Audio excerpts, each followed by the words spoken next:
Hello दोस्तों, मैं विजय कुमार साव। मेरा YouTube channel Vijay Sao master in economics में आपका स्वागत है। मैं कल एक वीडियो अपलोड किया था।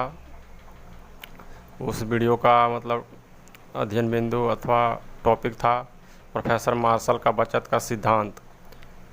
उसी का आज दूसरा वीडियो है, भाग दूसरा, जिसमें मैं प्रोफेसर मार्शल का बचत सिद्धांत अथवा प्रोफेसर मार्शल का उपभोक्ता बचत सिद्धांत का तालिका एवं रेखाचित्र द्वारा व्याख्या करूंगा तथा उस वीडियो से यह उसी टॉपिक का आगे वाला वीडियो है। यह दोनों प्रोफेसर मार्शल का बचत का सिद्धांत का पहला वीडियो और यह जो भाग दो है जो मैं आज अपलोड कर रहा हूँ, यह दोनों मिलाकर प्रोफेसर मार्शल का बचत सिद्धांत अथवा प्रोफेसर मार्शल का उपभोक्ता बचत का सिद्धांत का प्रश्न पूरी तरह से कंप्लीट हो जाएगा। तो चलिए देखते हैं प्रोफेसर मार्शल ने अपने उपभोक्ता बचत का सिद्धांत का व्याख्या तालिका एवं रेखाचित्र के माध्यम से किस प्रकार किया है। तो आप लोग बोर्ड की तरफ ध्यान दीजिए। टॉपिक वही है प्रोफेसर मार्शल का बचत का सिद्धांत। वह जो इससे पहले जो वीडियो अपलोड किया है वह सिर्फ प्रोफेसर मार्शल का बचत का सिद्धांत के बारे थोड़ा बहुत बताया हूँ, और यह वीडियो जो भाग 2 है उससे थोड़ा आगे है। उसमें मैंने सिर्फ परिभाषा और थोड़ा उसका व्याख्या किया था, ये चित्र और तालिका छोड़ दिया था। इस वीडियो में प्रोफेसर मार्शल ने जो उपभोक्ता बचत के सिद्धांत संबंधित परिभाषा दिया है उसी को एक तालिका एवं रेखाचित्र से समझाया, उसका मैं आज अपने इस वीडियो में व्याख्या करूंगा। तो जैसा कि दिया गया है, प्रोफेसर मार्शल ने अपने उपभोक्ता बचत सिद्धांत का व्याख्या एक तालिका और रेखाचित्र के द्वारा किया है। तालिका द्वारा व्याख्या तालिका द्वारा दिखाया गया है। देखिए, पहला लिखा गया है कलम की इकाई, दूसरा कॉलम में है जो मूल्य देने के लिए तैयार है, मतलब यहाँ लिखा होगा जो मूल्य उपभोक्ता देने के लिए तैयार है। उतना जगह नहीं लिख रहे हैं, सिर्फ लिखा मूल्य देने के लिए तैयार। आप लिखिएगा यहाँ जो मूल्य उपभोक्ता देने के लिए तैयार है, दूसरा कॉलम में। तीसरा वास्तविक मूल्य अथवा वह मूल्य जो उपभोक्ता देता है, वास्तविक मूल्य। तीसरा कॉलम है उपभोक्ता की बचत। पहला में दिया है पहला कलम इकाई के लिए उपभोक्ता 20 रुपया देना चाहता है कलम की इकाई के लिए, लेकिन वास्तव में जो मूल्य देता है वह है 5 रुपया। तो इस प्रकार उसका जो अंतर होगा उपभोक्ता का बचत कहलाएगा। तो 5 में से 20 में से 5 जाएगा, कितना बचेगा? 15। मतलब दोनों के बीच में 15 का अंतर है, वही उपभोक्ता का बचत होगा। क्योंकि प्रोफेसर मार्शल ने बोला था कि जो उपभोक्ता जो मूल्य किसी वस्तु के लिए देने के लिए तैयार होता है और वास्तव में जो मूल्य देता है उसी का अंतर उपभोक्ता का बचत कहलाता है, प्रोफेसर मार्शल ने अपने सिद्धांत में कहा था।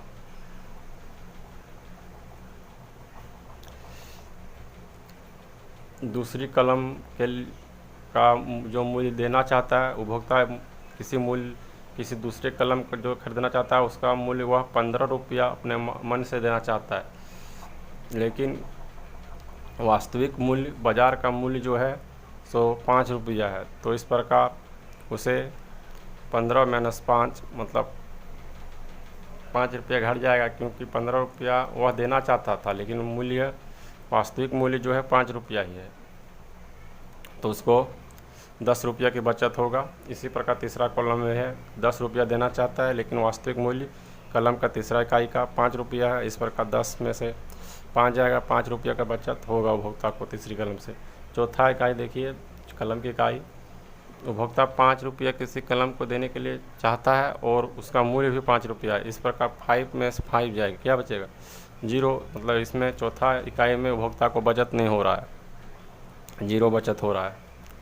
तो इस प्रकार कुल बचत होगा उपभोक्ता की बचत में, देखिए कुल बचत होगा बराबर 30 रुपया, उपभोक्ता का कुल बचत 30 रुपया होगा। प्रोफेसर मार्शल ने इस प्रकार तालिका से अपनी बचत सिद्धांत का व्याख्या किया है। उसी को एक रेखा चित्र से भी समझाया गया है, प्रोफेसर मार्शल ने समझाया है। प्रोफेसर मार्शल का उपभोक्ता बचत का सिद्धांत की व्याख्या एक रेखा चित्र के द्वारा किया गया है। रेखा में वही दिखाया गया है कि पहला इकाई OX में इकाई है, कलम की इकाई, और OY जो है सो उपयोगिता है अथवा जो मूल्य उपभोक्ता देने के लिए तैयार है। तो पहला इकाई के लिए उपभोक्ता 20 रुपया देना चाहता है, दूसरा इकाई के लिए 15 रुपया, तीसरा इकाई के लिए 10 रुपया और चौथा इकाई के लिए उपभोक्ता 5 रुपया देना चाहता है किसी वस्तु के लिए। और जो वास्तविक मूल्य है सो सभी का 5 रुपया है, क्योंकि बाज़ार में सभी वस्तुओं का एक ही मूल्य रहता है, एक प्रकार की वस्तुओं का।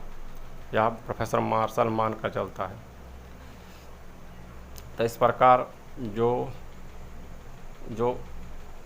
पहला इकाई से 20, तो उसको जो बचत होगा सो 15 की बचत होता है, क्योंकि 20 रुपया देना चाहता है और वास्तविक मूल्य 5 रुपया है। तो जैसा कॉलम में देखा है 20 रुपया देना चाहता है, कॉलम में देखिए इस कॉलम में 20 रुपया देना चाहता है लेकिन वास्तविक मूल्य 5 रुपया है, तो उसको 15 रुपया की बचत होगा।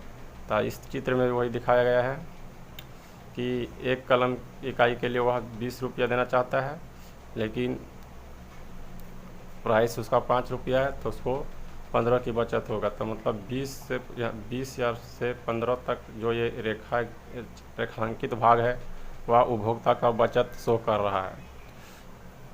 इसी प्रकार दूसरे इकाई से उपभोक्ता को 15 रुपया देना चाहता है लेकिन उसका मूल्य जो है 5 रुपया ही है, तो इस प्रकार 10 रुपया की बचत होगा। तो 15 से 10 तक यह उपभोक्ता का बचत को 6 अंकित भाग से दिखाया गया है।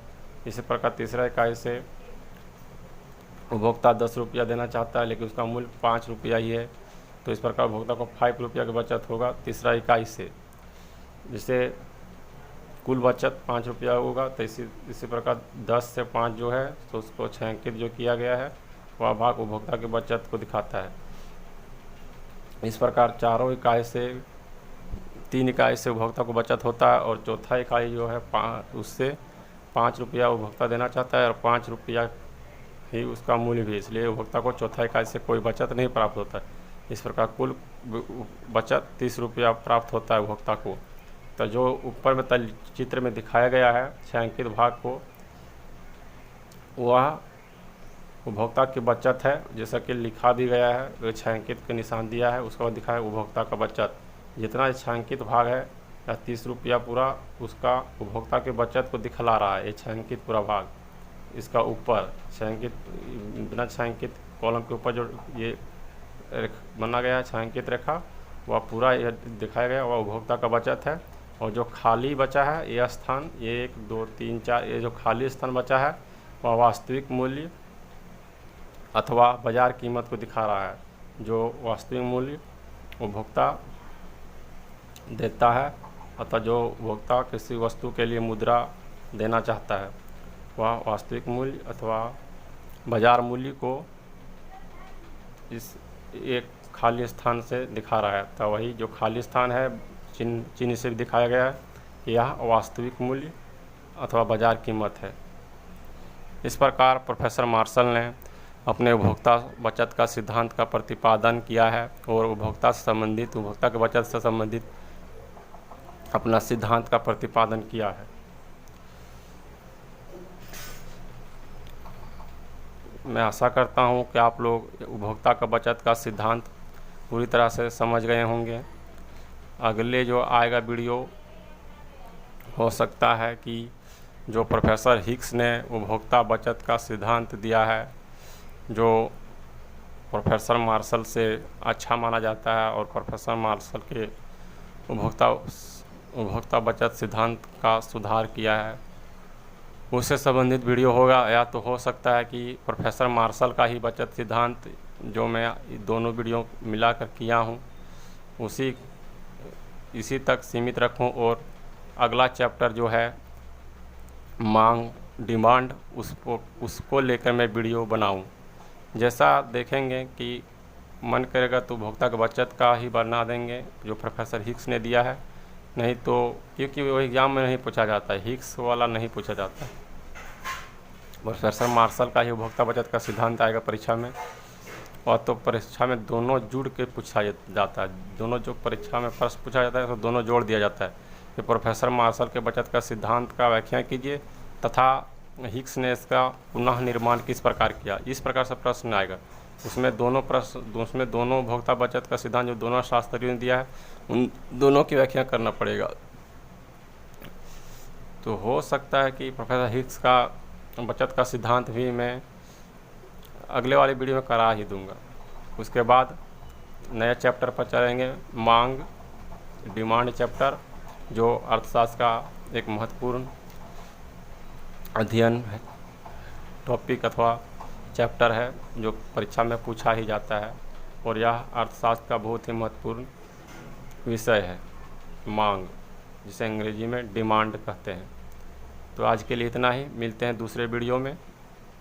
हाँ, और जो मेरे चैनल को सब्सक्राइब नहीं किए हैं वो जल्द से जल्द मेरे YouTube channel Vijay Sahu master in economics को सब्सक्राइब कर लें और घंटी के निशान को, बेल आइकन को ज़रूर दबा दें, क्योंकि खाली सिर्फ सब्सक्राइब करने से मैं जो वीडियो बनाऊंगा उसका सूचना आप लोगों को प्राप्त नहीं होगा। घंटी दबाने के, बेल आइकन दबाने पर ही मेरा वीडियो आप लोगों को मिल पाएगा। इसलिए सब्सक्राइब बटन और बेल आइकन और वीडियो को लाइक ज़रूर करें। लाइक अधिक से अधिक मिलने पर ही मुझे वीडियो बनाने का मन करता है, इसलिए आप लोगों का लाइक बहुत ही मायने रखता है। अधिक से अधिक लाइक करें ताकि मैं अधिक से अधिक वीडियो आप लोगों के लिए अपलोड करूं। आज के लिए इतना ही, कल मिलते हैं बहुत जल्द दूसरे वीडियो के साथ। मेरे वीडियो देखने के लिए बहुत बहुत धन्यवाद।